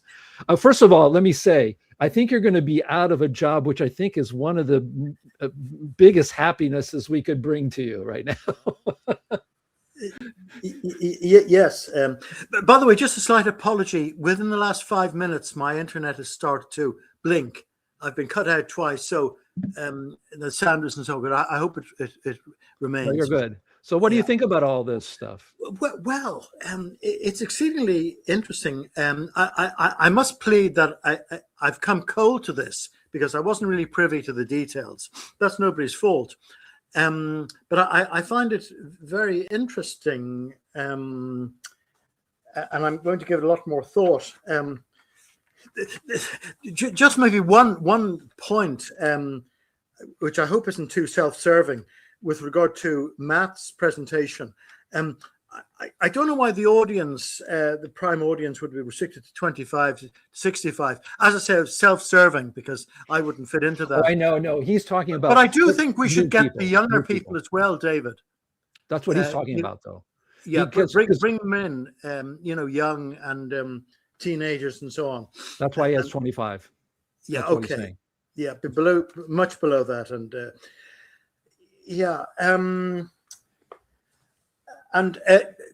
I mean, people. I'm happy. I've enjoyed actually doing what I've been doing for 3.5 years or whatever, and I'm very happy. I'm still getting some requests for talks. So we can maybe deal with those, or I can hand them over at the time over the next month or two. So it's not drying up. Of course, no, absolutely. It's not the talks that are drying up. It's not the great conversations. It's not the great science that's drying up. What's drying up is our audience. And the reason is we've got to move into the modern world. And I've seen it. And it's just like screaming at us what we need to do. So the idea is that's the problem. Every time every week, I send out our email list, it goes down by 5. And so, and we have a page. I try to make the page neater. Now we have the Wikipedia for all these things are nice things, but we really going to have to get out into the mainstream of way people do their stuff, because the independent thinker has really taken over, even over mass media now, just regular mass media. I don't watch the regular CNNs, Fox News, MSNBCs anymore. There are great channels out there that really give you the truth about what's going on, especially if you're in America, right? So this is the time to do that. Everything's set up for that. So that's what we're trying to do. We're not trying to change it. We're trying to get the audience so that when, like somebody said here, there's some talks here, we should have hundreds and hundreds of people watching. I mean, why isn't that happening? So that's our goal. Our goal isn't to change what people are doing or what they're talking about. Our goal is to get more of an audience for these people. Why isn't it people are watching this? That's a big problem. Also, there wasn't really anything terribly wrong with what we've been doing, I think, over the last number of years. But we need a change. People get Just looking at the comment there. Bored with the same. There's more of the same, more of the same. I'm the first to admit that. Yes. Yeah. And so that's the idea. What we're doing, to kind of sum it up, is what we're doing is to get a nonprofit real organization. We had that, but the person who did it died. The CNPS had it. So we get that. We also now have people like John Reed, who said we can get funding to start this podcast to grow into its own community. You have to remember, if we people said, oh, I don't want to, I see some comments about, podcasts or YouTube channels or whatever. They have the Patreon. We don't want Patreon. No, we do, because the people in Patreon are not the people writing papers. They're not the people talking about ether. They're not the people talking about expanding Earth. They're the people who want to hear about it. They want to see the channel survive, because they enjoy that much more than watching Neil deGrasse Tyson go up and try to defend the last ridiculous science fiction that people are talking about. They're tired of that. So I think that's the way we make the nonprofit. We get the funding to start us off, get that thing rolling. So if we have a channel that has 1 million viewers just from YouTube alone, we are now paying other people to do stuff, and we're doing interviews, we're doing things, and now all the things that we are talking about become new again, and those people are going to have a voice finally. That's the way I see it, because we're going to die. Once our group of people who are talking amongst ourselves are gone, there is no more funding. There's no more whatever. We have to grow the audience. So when he says 25 to 65, he's kind of almost saying we are old. We're 65 and old. You know what the average age in our database? The average age way back in 2008. Probably greater than that. 78. Yes. Yeah. And that doesn't mean it's not bad, but yeah, he's talking about 25 to 65. Those are people who earn money and who will say, I'll give $6 a month to make sure this channel continues, and that's the idea. And I think, and if we rebrand it from the CNPS to the MPI and have all these other things, it's the same people. And and you guys can continue to do what you're doing. But what we want to do, hopefully, in the next couple of months, is to launch this, get this going, so that when we do this, we now have thousands and thousands of people instead of 12 people right now who are watching this right now. Right.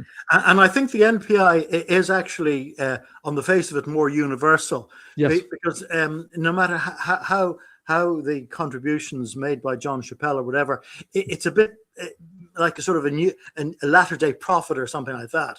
Now, I know Tesla Tech could be the same, but I think it's probably better to have a more general name with an individual. Yeah, I agree. I know there's Nick there. Nick, did you want to come up and say something? A thumbs up? Yes, no? Thumbs up. Okay, I'll give him a thumbs up. So Nick's around. Well, thank you very much, Ian, and we'll continue. Just send me emails when you have more talks. And stuff. I have one or two coming up in the next month or two, but okay. We can talk about that. I'll send you an email when necessary. Okay, thanks a lot, Ian, and thanks, Ian, for everything he does doing these Saturday mornings. I've been not being able to do it. Hey, Nick, how you doing? Excellent. David, as you know, I had in the last month expressed some concerns about the CNPS and where it was going. And you said, well, give me some time to think about it. Little did I know that you spent a couple of years already thinking about it. And I absolutely loved every presentation. Oh, thank you. Thank you. You and Greg have spent decades been building this foundation. And now I think it's ready to explode. So good to see Greg again. Yes. And the other thing too is, Nick, I have, when I was working in these 34 days, you are the master of the twin paradox, you are the master of the relativity and the time, all the time stuff. Go to, I don't know, here's something that all of you can do. Everybody who's watching, who's in the CNPS, the MPA or whatever, if you're in that Wikipedia, go to your page, click on the 3 little dots at the top, and it'll tell you how many pages are linked to you. I made sure you were a prominent figure. Every video you have done has its own page and a summary for it. Fantastic. Wow. And so that's what I see. I see the legacy of a person like yourself who is an authority. In fact, Claude, who was reading on these, would come with, it's just a pattern match recognition. He's looking at it and he goes, oh, yeah, the king of the twin paradox. I mean, basically, those things. So that's one of the things that's great about this Wikipedia now, is that all those things are there. It's incredible. I'm glad that you found Claude, because when I use Chat GPT, and this may be true of other AI tools that I ask them about, large language special relativity versus Lorentz, they're designed so that they go by whatever the current authority is, which happens to be physics academia. So they get back and say special relativity is right and Lorentz was Let me tell you what's really happening. First of all, they're all large language models. Second of all, with the other ones that you pay for very little, they're very small probabilities. So the probabilities are going to see less dissident stuff. Whereas the $200 one, which you pay a month, that thing literally has made pages like light, and it talks about it, and then it talks about, and it's categorize all of we scientists who've dealt with light into like ether. If you go to the ether page, it's huge, it's written, and it's very well done. Why? Because it does everything in the number of nodes. Its probability map is bigger. It's not intelligent. There's zero intelligence, but the probability map. So when you're using ChatGPT for $10, you're getting a very small probability map, which means, guess what? The probability of everything about Einstein is going to be 99% good stuff and not any of the other stuff. The other thing too is Claude, when you have the $200 version, it will go in and look at, it knows and can look at and research the entire, I have it on the computer. So you're a computer programmer. It writes Python stuff to go search the pages automatically from the database, looks at the things, and then does, it's just phenomenal. I mean, it's found mathematical errors. One guy came back and he goes, I don't agree with the assessment. Well, Claude had 3 assessments. Okay, he's kind of right on the first one. The second one, he actually is right. There was a math mistake there. The third one, I'll push back on. It's like, that's amazing. And I am a person who, in my profession, is using LLMs, and I'm taking them out because when you use them for real decision making, they're horrific. Even Claude at the highest level, they invent stuff. They invented an SQL statement and invented a column in a table. And I'm working on a real project in a startup right now. So that's the kind of thing. So these things are really, the $200 version is really quite amazing. It really is.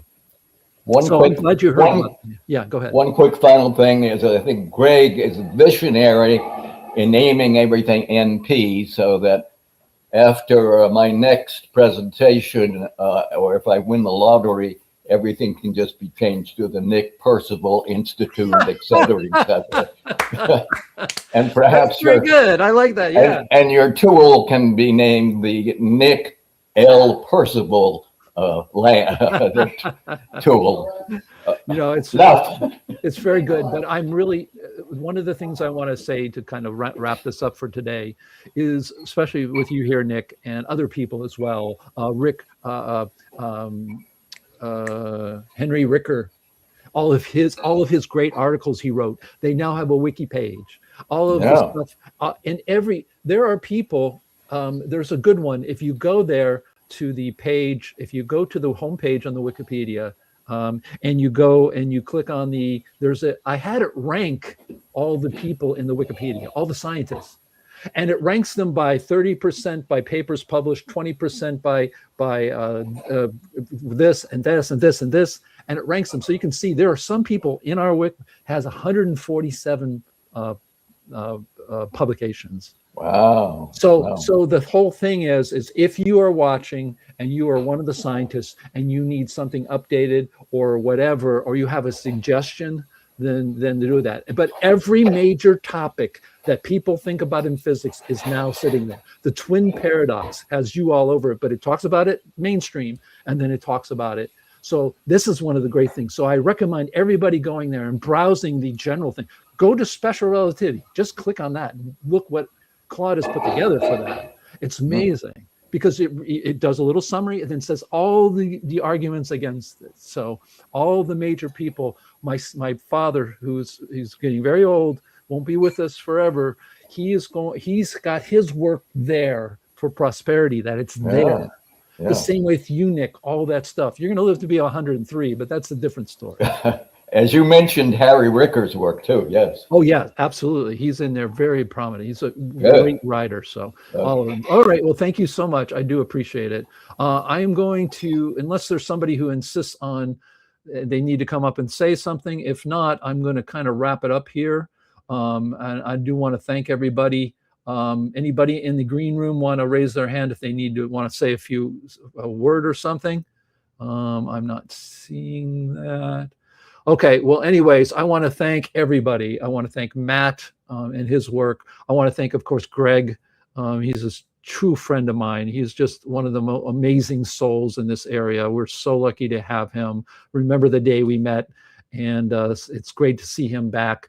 Also, the work, Matt, my friend, doing all this work about getting this channel started. I think that's just going to be an absolute super important thing for all of what we're doing in all the areas. I want to thank John Reed, who I met and who's looking to help get funding, for instance, for the podcast. We're hoping to talk with him about that. And of course, Karen for all her work and all the encouragement everybody's had. I've been very encouraged to see that the directions I'm trying to take this organization right now and this plan that kind of caught Ian and also Nick by surprise. I told you I was working in the background, and it's not only me, of course. This is not a one-man show by any chance. So I'm hoping this will all work out. If you have any suggestions for the Wiktionary, Wikipedia, just go to the page, search for anything. And I do want to do the last thing. I do want to show you how this is. I'm going to do a share screen. I'm going to show you what was a blank page that just during what we were talking about is no longer a blank page. So I'll share that. Here it is. This was nothing. There was nothing here, just the title. This is a book now. And it's got what's disputed, Redshift, Ether. This is all done. It's got, see also. It's crazy. It's absolutely crazy. So the Claude at this level is really, doing well. I do see something like this. You can get around that because we have been on a blacklist. We have been on a blacklist. We're no longer on that blacklist, but some places will block it. A lot of times, if you have a VPN, you'll have to go in and say, please let me see these sites. So yeah, we've been hacked by Anonymous because they didn't like my work. By the way, Claude has helped me unhack 4 sites of ours. 4. They were hacked violently, and if it wasn't for having a team of Claude programmers out there, I couldn't have done that. So we have been clean. We have not been hacked, and so I'm very very happy about that as well. So all right, I'm impressed. A new experiment to present. All right, that sounds good, and we will see you. Let me get out of this all here and get us out of here with one of the nice videos I had actually made. I love these videos. Let me get another one here.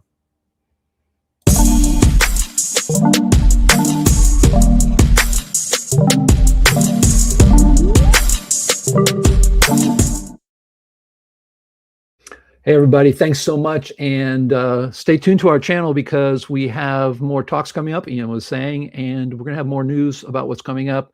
And if you have something to present, remember to get in contact with us, and we'll get you in contact with the people who are hosting our Saturday mornings, and you can come on and present your work. Thank you so much, everybody. Ciao for now.